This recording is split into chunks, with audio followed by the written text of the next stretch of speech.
Hello, everyone. Good evening for those of you who are watching us from Brazil. Good afternoon if you happen to be in the US. My name is Chris Fortes. I am the founder of the Fortes Foundation, a nonprofit organization based and incorporated in the great state of California in the US, whose mission is to provide free mentoring to high potential Brazilian students seeking admission at top US universities. As part of our efforts of helping Brazilian students be successful at getting accepted at top US universities, something that we will be essentially starting tonight with the Farias Brito School out of Fortaleza in the state of Ceará, is that I will have the pleasure of answering a few questions from two of their highest potential students currently based out of Fortaleza. I have with us tonight both Daniel and also Gianluca. And for those of you who are watching us live or the recording later on, what essentially we agreed to do is these two students submitted ahead of time a few questions for me. They are all related to applying to top US universities. Some of them have to do with why apply, is it really worth it, and then as for those who decide that this is yes the best thing for them to do, a few questions related to the application process, and also for those who get admitted, a few questions related to your time at a top US university once you do get accepted, and hopefully many of you watching us will be accepted. So I'm very happy to say that we have both students with us right now on screen, and I have both of them on mute. And essentially, after doing this introduction, I just wanted to thank the Farias Brito school and the organization, more specifically Teixeira Jr., who has been very helpful in putting the Fortes Foundation and myself in contact with many Farias Brito students already who do have an interest in applying to a top US university. And after a few iterations with them, the two students were selected, given the caliber and the question, the quality and the thoughtfulness of their questions, have been selected then to participate in this live broadcast chat with me tonight. So these are Daniel and Gianluca. So without further ado, the core content of this session are their questions, the students' questions, and then also the answers that I have prepared for them. So without further ado, here is how we a little bit of logistics. I essentially will ask first Gianluca to start with his questions. He has prepared a handful. We'll go one by one. He's going to ask me a question. I'm going to answer that, and so on and so forth. And then after we're done with Gianluca's questions, we'll pass it on to Daniel, who is essentially going to do the same. And then, time permitting, we have a total of a little bit fewer than 30 minutes for all of this. We may also entertain any additional questions they may have at this time, but the idea is that we will be together until 9:30 Pacific, 9:30 Fortaleza time, 5:30 p.m. California time. So without further ado, Gianluca, I would like to ask you to unmute yourself, briefly introduce yourself, and please ask your first question. Okay, I'm Gianluca, and I'm studying at Farias Brito, but I'm actually from Recife, and here's my first question. What impact, in general, may studying at a top US university have on Brazilian students, and how may it help these same students contribute to the acceleration of Brazil's economic development? Yeah. Okay.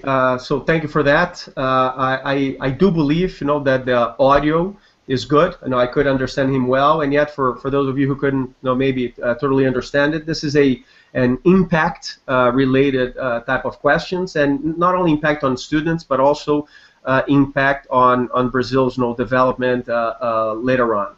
So this is needless to say, this is a philosophical question, right? So in a way, it's interesting to say this because one Brazilian student may study at a top U.S. university and have an awesome time here and learn a lot of very helpful things, and still that learning and that experience may have not a great of an impact on the individual and the student, and neither on Brazil's development once that student potentially goes back to Brazil and starts doing things, and the other way around.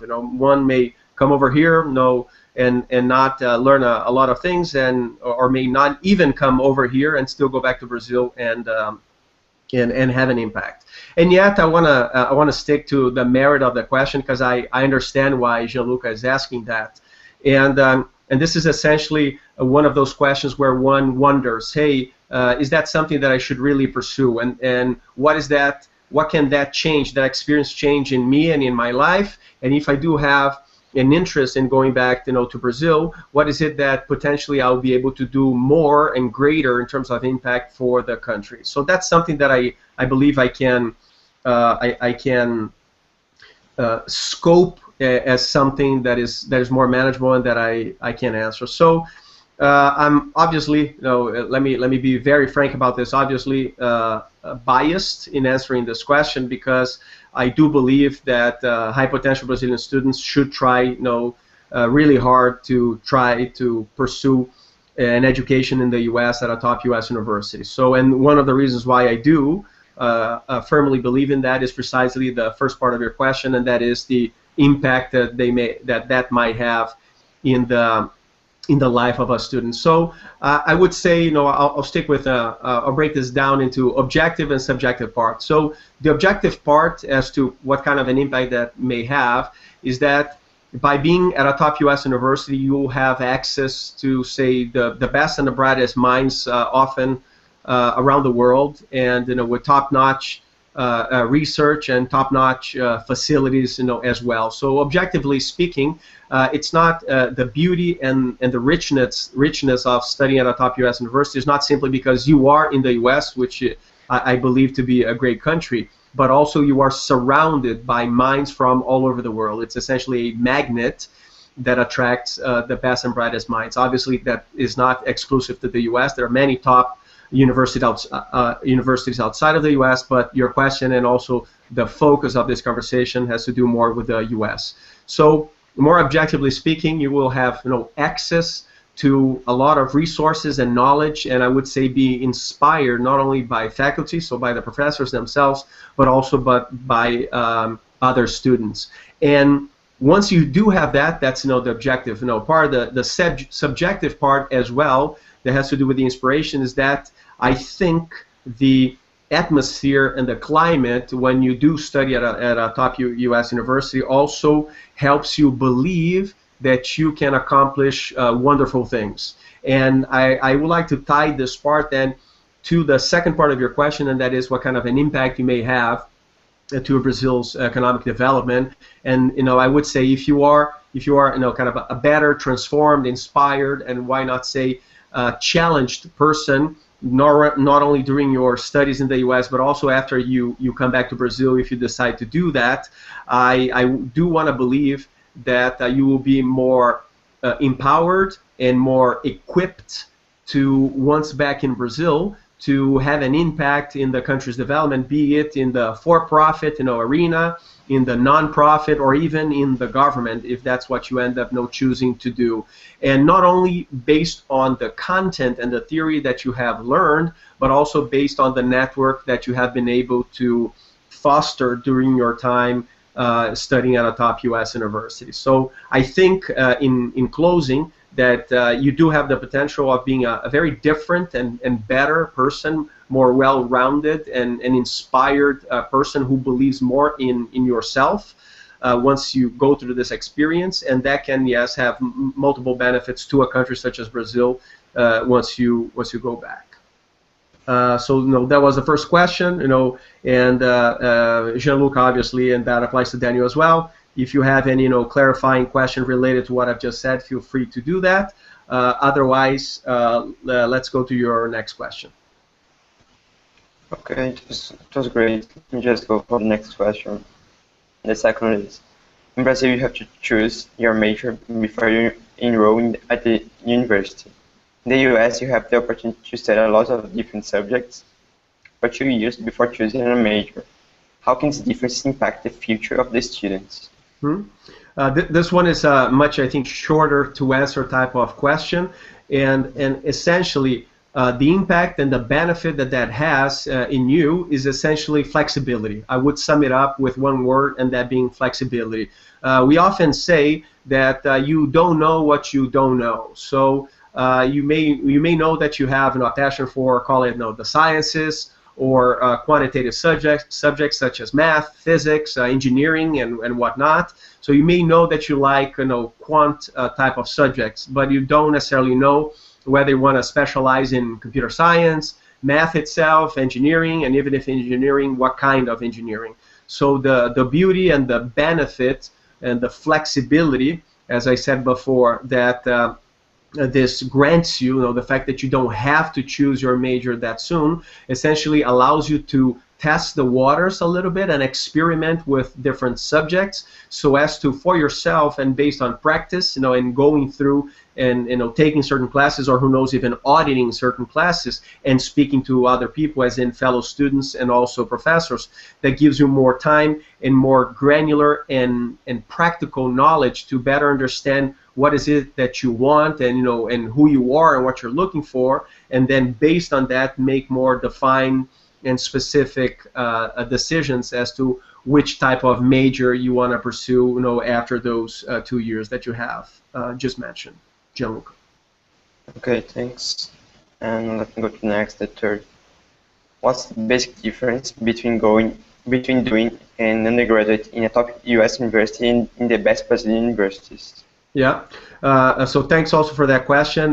This is a question that I have the utmost respect for, and this is essentially, especially for high potential students, like yourself, and also Daniel, who's going to ask us questions shortly, and you are faced with the decision as to whether you should pursue a top Brazilian university or a top U.S. university, and I will by no means, say that in all cases you should always pursue a top U.S. university as opposed to a top Brazilian university. I don't think that's as black and white as that. And there are, as a matter of fact, many factors to be taken into consideration, and I'll try to cover some of them to highlight my points. And it's the first thing is that a top U.S. university, with very few exceptions, is not free. That's the very first thing. Yes, it is true that somebody may go on a full scholarship, free ride type of thing, and not have to pay for anything. That is possible, but that's very unlikely. It's usually a combination of you get partial scholarship and you get some financing on the side, and you have to work, during your time and whatnot. Whereas in the case of Brazil, there are top-notch of the highest caliber universities that are essentially free, barring, say, room and board, and some of them even provide you for that. And this is not an easy consideration, or this is not something to be ignored at all. So you have great universities in Brazil, and they are free in comparison to those in the U.S. So that, from the get-go, is something that shouldn't be ignored. A second thing has to do also with, I would say, proximity to family, and something, an environment that you are used to, and that being Brazil, for those who are born and raised in Brazil, are used to it, and going to a different country, no matter if it's a great one as the U.S., as I see it, it's still a significant change. So this is to say that the top Brazilian universities are absolutely great places to go to, and they're very accomplished people who have studied at these universities and have gone on to have very successful careers after that, be it in academia or not, nonprofit, government, and for-profit sectors.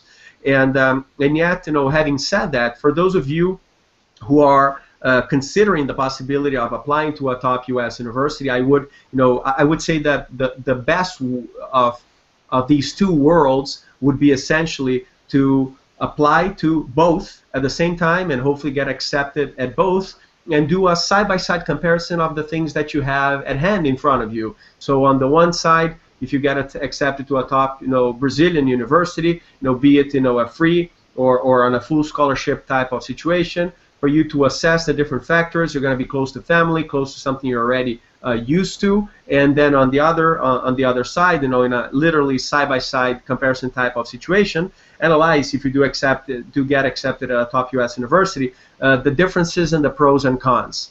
Having said all of that, so in being, say, in acknowledging the significant value that a top Brazilian university has, I would absolutely encourage people to seriously consider one in the U.S. For the experience of living abroad, and also given the many things I believe the top U.S. universities have. In closing, if I may also add something more personal to that, I had the chance to experience both, actually, myself. So undergrad was at University of São Paulo, USP. My bachelor's was in economics, and it was a great experience, and it is a great university, and also college. And then, in my case, a master's in business administration, or MBA, at the Yale School of Management in the U.S., more specifically in Connecticut. So thankfully, I have had the chance, the opportunity, and the privilege of experiencing both, and absolutely don't regret either by any means. So it's not a black and white decision, and I would, even if this means more effort and dedication, encourage Brazilian students who are considering both, who have a passion for both, to essentially try both, and then side-by-side compare them and see which one works best for you, taking into consideration the many factors that I've just listed. Okay, thanks. And last question is that true that the fact of doing a major in a top US university makes you more prepared to use the theories that you learn and let you have more access to the most recent developments in a science career in a way that you can benefit by having more resources to help your research? So this one, I would say,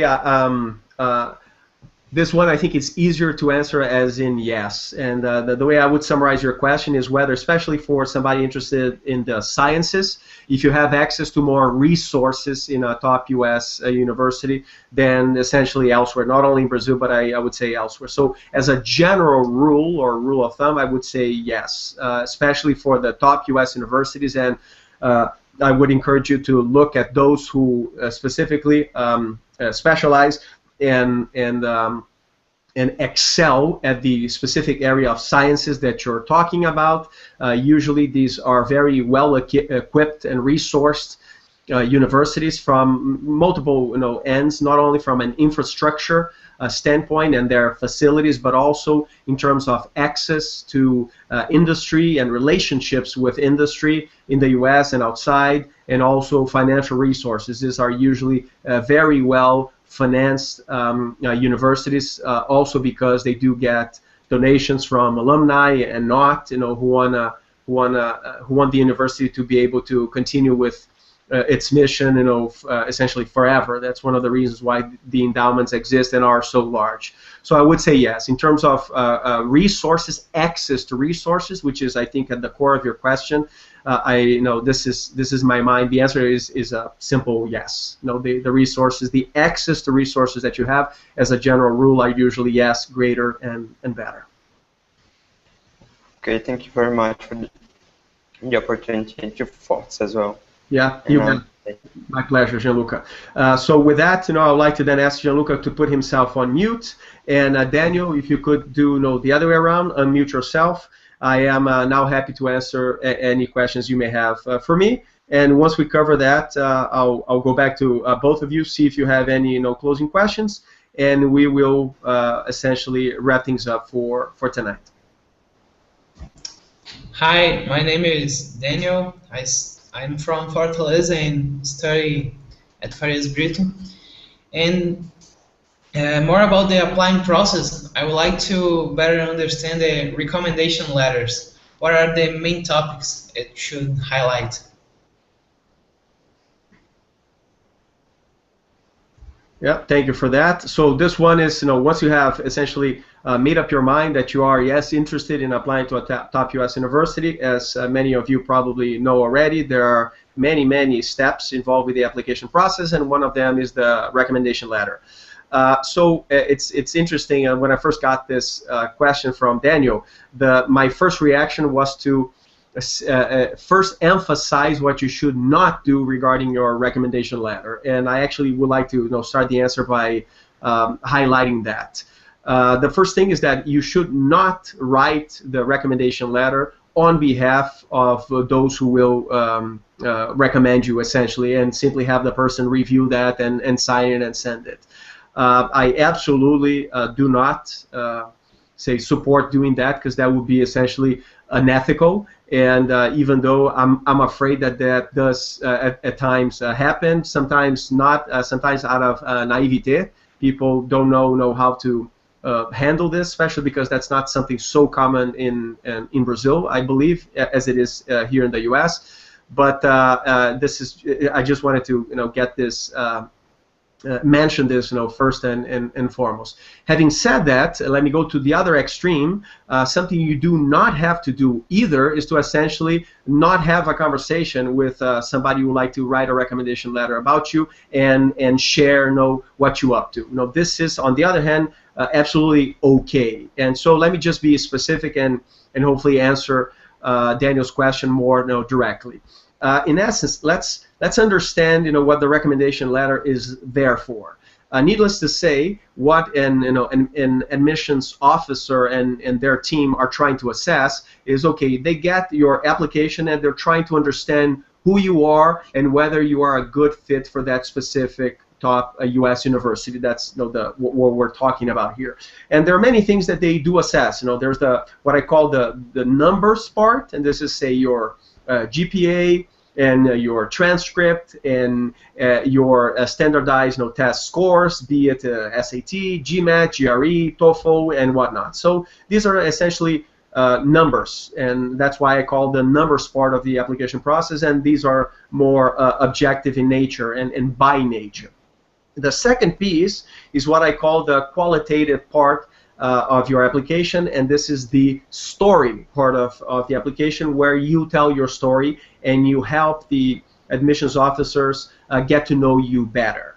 And this is oftentimes in the form of essays, oftentimes also called statements of purpose, statements of objective, personal history statements, and in my assessment, they all are the same or have the same goal, and that is essentially for you to share more about who you are to the admissions committee, and in the case of many universities, with specific things that they want you to cover as to why you want to pursue that, why that specific university, where you are, as far as that journey, academic journey, how much research, in the case of more PhD, you have already done, what you want to do with that knowledge after you graduate, and so on and so forth. But what does that all have to do with a recommendation letter? That's why I extended the answer a little bit. The recommendation letter is also part of this qualitative assessment of who you are in your application, and also part of this story, part of your application. And essentially, this is a second, third, and fourth opinion about yourself. So this is a way to hopefully get unbiased people who know you well enough, who can also add another perspective as to who you are as a person and as a candidate, as an applicant. Sometimes it's open-ended, and sometimes it's not so much, and the universities essentially instruct those writing the recommendation letter as to what they should cover, and oftentimes it is, hey, how do you know this person? How long have you known this applicant? What would you highlight as, say, the strengths? Sometimes developmental areas and whatnot. Now, with this as the background and preamble to the answer, there are two main parts to the answer that I wanted to highlight to Daniel's question. So the first part is, say, so what is it that the person writing the recommendation letter should do? And it's essentially to highlight the traits that you have in the assessment of this person that they believe the admissions officers should be made aware of. And this is where, yes, I believe you can help those writing your recommendation letters be consistent and coherent with your story. So in a way, what you can share with them is, hey, I am applying to this, X number of top U.S. universities, be it, 1, 2, 3, 4, 5, hopefully not that many more than 5, because it's a lot of work and expenses associated with that, and you also want to try to have some focus there. But you can share how you have positioned yourself, that's how we usually call it, to that specific university. And then you may say, hey, as you know, for example, I have these 5 traits throughout my life. You've been, my professor. You've been, somebody who's known me for a good time. And let me just, illustrate this. I'm good at sports. Let me make something up. 5 things. I'm good at sports. I'm good at, math. I like to, help people.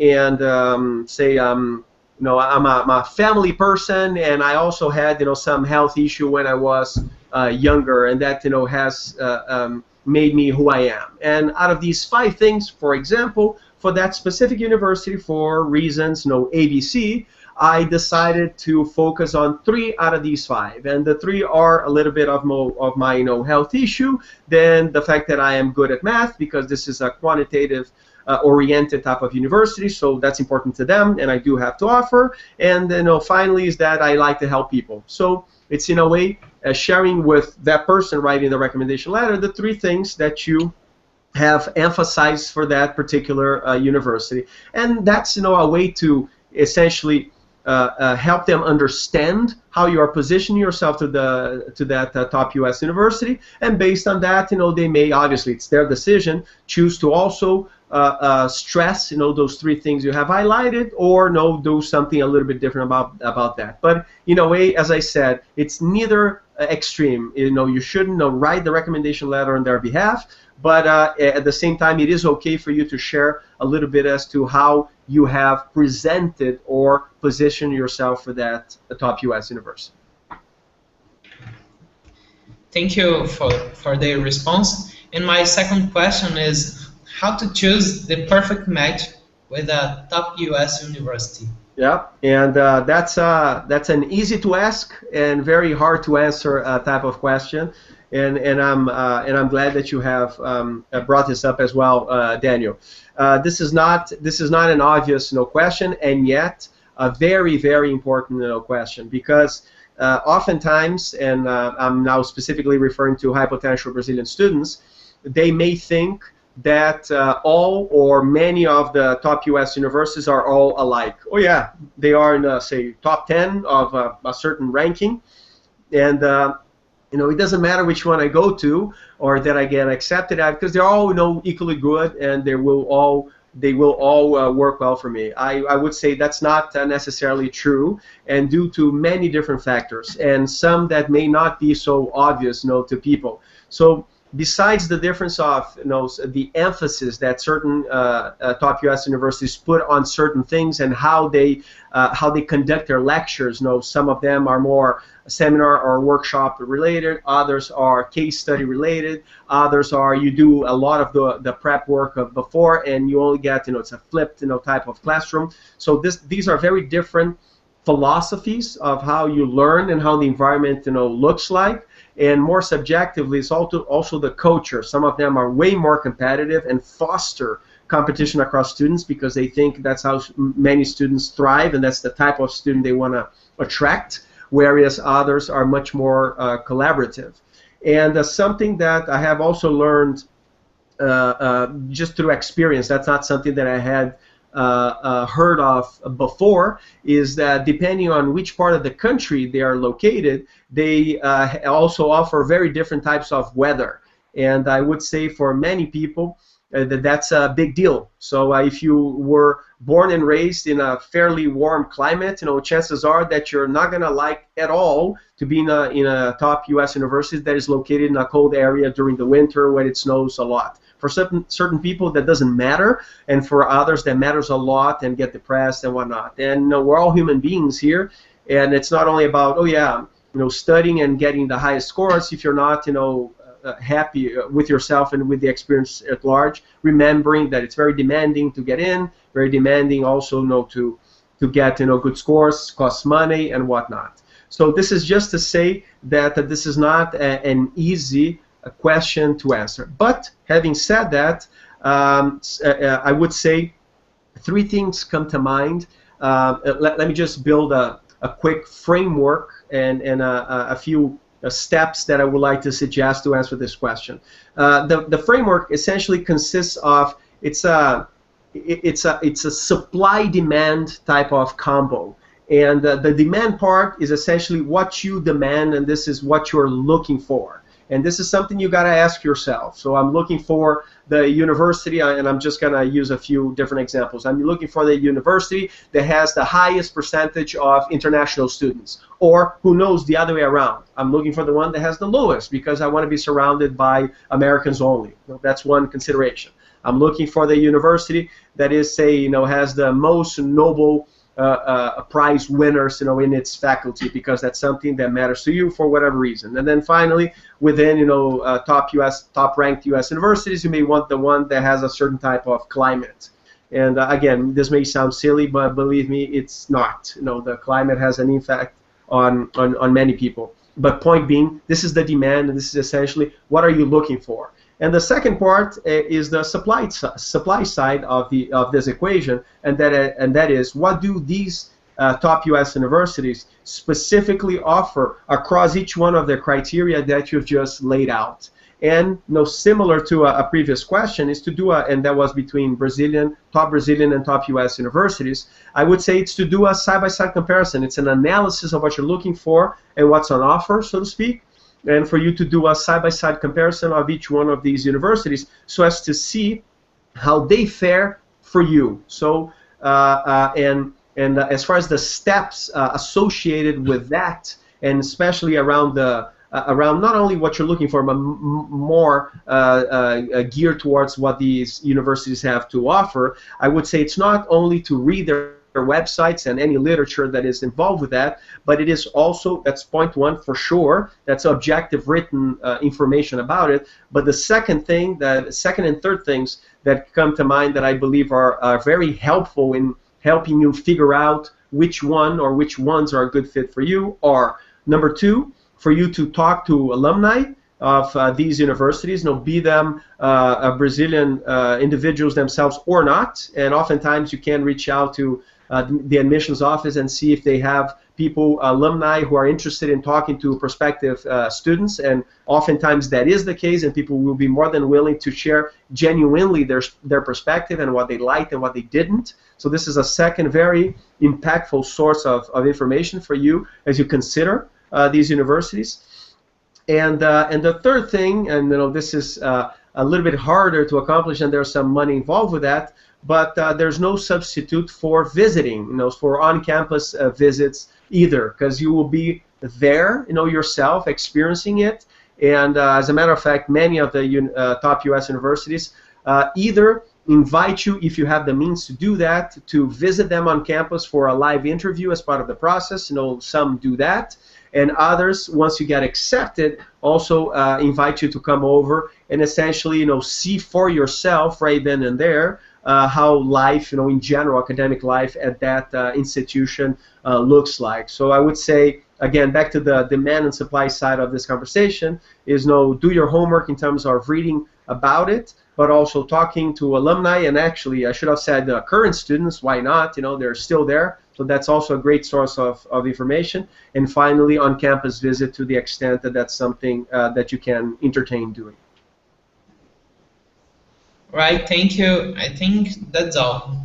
Okay, that's wonderful. So I would say we're a little bit past our time, and let me just ask both Gianluca and Daniel. We have covered, I think, all of the questions they had come up with ahead of this, a total of 7. And let me just ask in closing, before I just say a few parting words, is there anything else, any of you, Gianluca or even Daniel, that you would like to ask me tonight before we wrap things up? No, thank you. It's all clear now. All the things I want. For me too, it's all clear. Thank you very much. Okay, absolutely, my pleasure. So then, I would like to, once again, thank Teixeira Jr. and the Farias Brito management, for the opportunity to talk now directly and with a live broadcast to some of your high potential students who are interested not only in applying to top Brazilian universities, but also considering applying to top U.S. universities as well. That's first thing I wanted to say. The second is hopefully this has been helpful to those of you who are watching us either live or the recording later on, either additional students from Farias Brito or from other institutions across Brazil and elsewhere in the world as well. And finally, what I also wanted to say, as I said in the beginning, the mission of the Fortes Foundation is to provide free mentoring to high potential Brazilian students interested in applying to top U.S. universities. And as far as mentoring during the year of 2015, I also wanted to share that for those of you who are interested in applying to mentoring in 2015 by the Fortes Foundation, I encourage you to visit our website at fortesfoundation.org and to also note that the application deadline is November 15, 2014 for mentoring during 15. So with that, thank you for watching and good luck.